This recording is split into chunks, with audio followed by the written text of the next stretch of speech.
So, Nicholas, thank you for joining me today. I'm here to be introduced to what Black Titan franchising is, for one, but also to hear about your plans for Fuddruckers, which is you've been in the process of acquiring, I think, through this year, it sounds like. So I want to ask you to tell me a little bit about how this got started and the history of this. I think it's a newly created company. Is that right?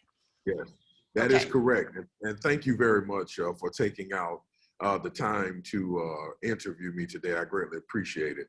And so Black Titan Franchise Systems is a newly formed corporation. It was a special purpose entity that was established for the Fuddruckers acquisition. And we are presently a franchisee of 13 Fuddruckers locations, which is what we initially started with. And so Black Titan Holdings LLC is the entity that manages our restaurants, and Black Titan Franchise Systems is the franchisor that acquired the franchise business from Luby's for Fuddruckers that will be closing in the coming weeks. But now, did you start with 8 units in March and then decided that you wanted to go with buying the full system? Or tell me a little bit So about how that broke it up. Yeah, so there were a series of closings. We, because of the structure of our acquisition, our first portfolio of stores were 8 locations. And then there was a follow-on closing that had a package of maybe 2 or 3 more. And then there was a final closing that had 1 or 2 in it. So it was a series of closings because they were in various needed landlord consents for leases and things of that nature. So there was a package that was ready before another package and so on and so forth. And that's kind of how that went. Okay. But we were involved in a very competitive, robust process that included over 150 companies, including mine, for the acquisition of the Fuddruckers franchise business. And fortunately, our firm's offer was selected, as the best offer by Luby's Incorporated. And so we were a franchisee first, and the opportunity for us to purchase the brand came second to us. And so what was it that prompted you to acquire this system, the Fuddruckers system? What was it that was attractive to you? Well, this was a really nostalgic experience for me. I mean, I as a customer of Fuddruckers, I mean, I grew up as a kid enjoying Fuddruckers for many, many, many years. So I have a natural affinity for the brand. And so once the articles were being written about Luby's interest in divesting these assets, it immediately piqued my interest. And so I made contact to express my interest. And the company underwent a very competitive process over a year. It took over a year to arrive at the point to where we are now through various stages of that process.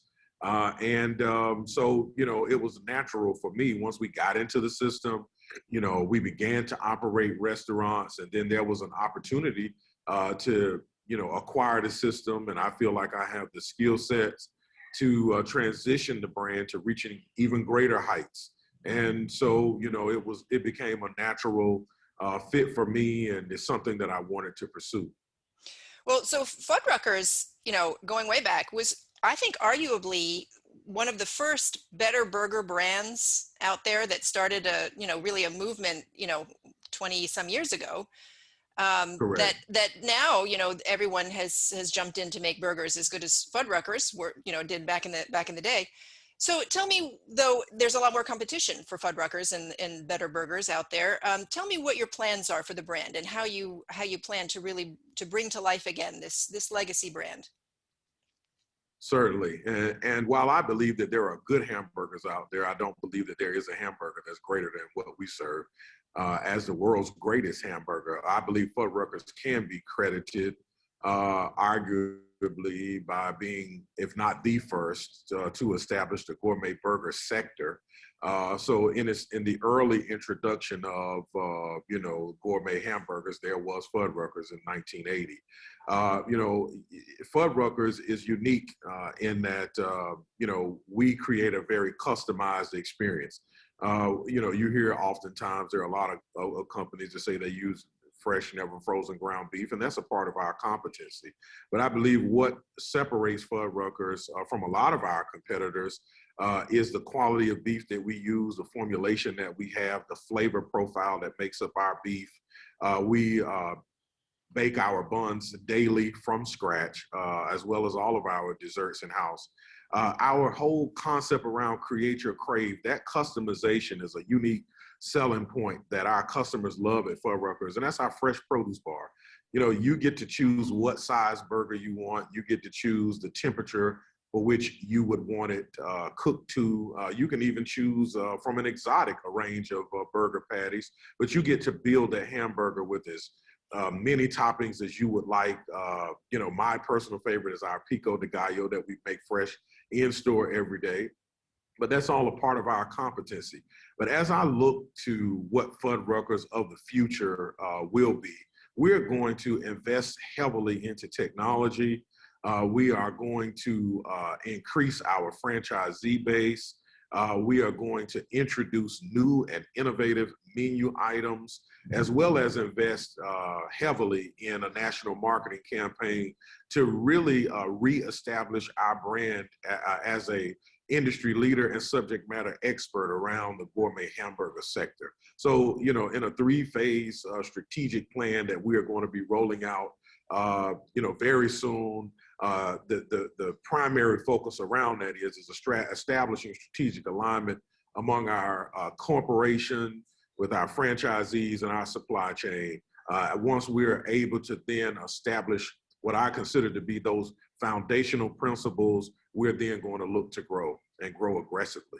So let me pull you back to what you just said, and investing in things like technology, for example. Tell me where is Fuddruckers now in terms of the technology that you feel it needs? I don't know whether or not there's been a big push in delivery, for example. Absolutely. Is that where you're going? Third party is a great part of our current existing infrastructure. So we're not lagging behind in terms of our ability to have strategic partnerships with the major third party delivery companies. What I want us to focus in and around on are customer loyalty programs, customer engagement, a mobile application that is modern, that engages with our customers, allows us to leverage our key unique selling points through our customer engagement, things of that nature, and increasing the technological platform that is somewhat lacking in our current infrastructure as we seek to go forward. Right. And so can you tell us about what you might do in terms of the menu? Yes, so there are going to be a lot of innovations coming in the very near future in terms of what we're going to do with our menu. So I've hired a corporate chef who is already began to develop LTOs and find ways to be able to introduce things into our menu. Don't be surprised if you see a lot more plant-based options in the future in Fuds as we seek to tap into that market so that we can invite more vegans and vegetarians into our restaurant. So we are going to be partnering with some very highly recognizable names in the development of our plant-based menu alternatives that will be forthcoming in the near future. So we're very excited about the future of Fuddruckers and what we're going to have to offer to our already existing customer base and the new customer base that we're going to be garnering as a result of our new leadership.